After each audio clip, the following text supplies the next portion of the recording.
Thanks for being here.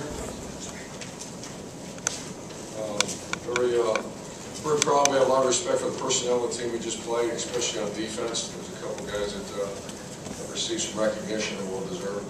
However, I thought after a slow start, the offense and the defense lines took over the game. If you do that without turning the ball over, usually you'll win. We still have some weaknesses. We worked so hard to try to develop a passing game. I can't say that we did it successfully. However, it's still a work in progress, and we're going to keep grinding and keep pushing it because at some point we have to be a balanced team. We're not there yet. So, got a bye week coming up.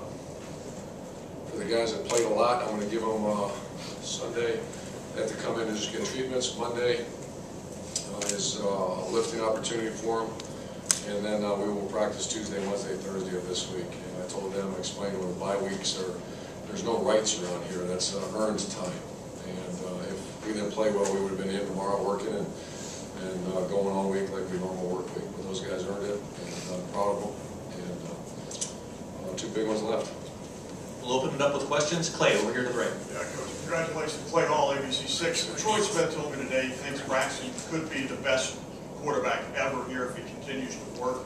Does he still show you things, the escapability, the 50-yard throw across the field, that he's progressing in? The area where we're not efficient enough is a drop-back pass. We have to, well, he's not a drop-back passer, but you have to be. That's not acceptable. And the guys around him, we've just got to continue to get better. That's on offense, I'm really disappointed in. And the play-action game's pretty solid. That's what you've seen. Those plays those aren't drop-back passes. Drop-back passes are the third downs, and also on first down, you have to be able to take the pressure off some of the other areas of the team when you just drop back and be able to throw some quick game, and we're just not there yet. And but those are strong statements. He's a sophomore in college, and we're still trying to figure it out. He's trying to figure it out. But I love his effort, and he played well. Left front, Bill. Smash. What did you like most about what you saw today, and what troubled you? Our start, I can start with a negative, and that was the way we started. The fact that our kickoff cover team got a couple out today, and the silly penalties on defense by one guy in particular that I would evaluate that. We're going to have a chat, because you'll lose a game in a tight situation. You do that, and it's not acceptable. What I like best about it is when you control the line of scrimmage. And we're very. I mean, are you kidding me? The offensive line. I keep talking about it. They ran for I think 330 yards, and just where they, just where they come from. Think about it. It's almost overwhelming if you think where they were first week of spring practice to where they are now. I mean, I'm talking where they were in January, December when 4 of them missed my team meeting. And then they missed again, and then we had to do a little 5 a.m. For a week because of them. That was because of the whole Black Week or whatever they call it, Black Wednesday, or I guess that was Bowling Green. But the week when we had them out in 10-degree weather trying to make a decision, either quit or stay, that was because of the offensive line. And I think where they're at now, they just got caught out in front of the group, and those are good guys. Those first 5 guys are really good guys. Far right, Tim. Yeah, Tim May comes to Space. Urban, there's a good chance you guys could be in the top 5 tomorrow this time. Does this feel like a top 5 team? Do you feel like you've had some experience with highly ranked teams? Yeah, I think so. I think today's performance was a top 5. You'd like to end it a little better instead of a fumble return for a touchdown. But when you in certain areas, no. But when you can control the line of scrimmage, that's usually a top 5 team. And then a quick follow-up. John Simon, the whole defense today, the front, let's talk about how they kind of got after it. And are you seeing the effort now you were hoping for from that defense? Well, I don't know. I guess there was a couple effort games where it was really Indiana. Ever since the Indiana debacle in the second half, I've seen pretty much 4 to 6 seconds. And I see a lot of hard coaching going on. And that's what I expect out of our staff. Back left, Doug. Doug Landry, Cleveland Plain Dealer. To be 10-0 at this point with 2 big ones left, what do you think this bye week now will allow you guys to do? Is it a good time for you guys? What do you want to get out of this? You've been dinged up at times and that kind of thing. Well, everybody get their body weights back up. This is the first year these kids have to deal with a semester. They're hitting a wall, a lot of them, on how long they've been in school. I guess that's what I keep hearing that word. So we can unhit the wall for a week academically, get that in order, and then also just get your weights up, get your bodies right. Usually you get that about week 6, 7. This is the first time Coach Mick and I are going through our history, and we've never had a 10-week straight through. And so we're going to get them healthy and hopefully get Sabino back.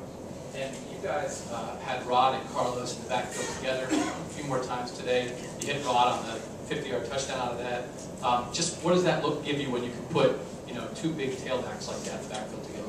It's a great look at their good players. You know, that has always been in the playbook. But we never had enough confidence. Now we do, so we're trying to find ways to get our best 11 guys on the field. It also gives you a terrific. We ran a bunch of different unique plays out of that set that set gives you, because you have two runners that can go either way. And that was a real, I think, very productive set. I think you'll see more of that. Right in the front, Bob. Bob Hunter, Columbus Dispatch. To follow up a little bit on what Tim said, you're 10-0, you could be in the top 5. When you look back where you started with this team, are you surprised that you're 10-0 at this point, and are you still see like real areas of concern to be 10-0 and maybe a top 5 team? Well, I've never really, if you ask me in spring, I've said no. I don't think we are. But then I don't think about those kind of things, because it's just trying to get a first down and get to the next week. So now that we have a chance to take a deep breath, I don't want to just disregard the question. I don't know how you really thought about it. And the second part of the question was? For a 10-0 team, Oh, to be in yes. the top 5, you have more gosh. concerns maybe? Yeah, I've been fortunate to have a couple of top 5 teams, and this probably has more holes than those other ones. However, there's also some great performances. So we are going to dwell on the weaknesses, because those weaknesses get exposed when you play two good teams like we have to finish the season. Back left, Austin. Austin Ward, ESPN.com. Urban, you mentioned like Sunday practices, you're having to send the young guys out to play each other to get some reps. How badly did you want or need a fourth quarter like tonight where you could send Dunn, the offensive line, out there to get some live work? Yeah, well, I was disappointed we didn't get that. You know, usually try to get 1 or 2 of those early in the year, but we were so lousy that it was hard to do that. And I'm glad to see, because there's no way you can simulate that in practice. Lebriante Dunn, he was a little loose with the ball, but I thought he ran very hard. Chase Ferris has earned his right to get in there. Taylor Decker's earned his right to get in there and see some young players. Adolphus Washington is starting to knock that baby look off his face and start playing. And that's good to see, but that's priceless to be able to do that. We're going to lose all that for that bowl practices. We're losing minimum 15 practices. That's not right. I mean, that's going to be hard for us to recoup that. You can't just say those are gone. Somehow you have to recoup them. That's why I've been going on Sunday so hard with the young players. I'm not going to do it tomorrow, but we'll do it again. Okay, we're going to make this last question. Tom. Yeah, Urban, how about the development of Carlos Hyde a little bit from the kid you got when you first came into the guy now? Yeah, he was kind of a guy that didn't have a great reputation. He's been, I'd say our first month together was not pleasant. And I think Coach Drayton and him have developed. He's a genuine guy. I actually really don't appreciate who he is as a person. I think the perception of him was incorrect. But that might be the relationship between him and his coach. It's a really unique. They're very close, and there's good energy in that running back room right now. Really good. If you just watch him play, but you also watch their behavior off the field and their academic performance. They're really doing a much better job than they have in the past. Thank you, guys.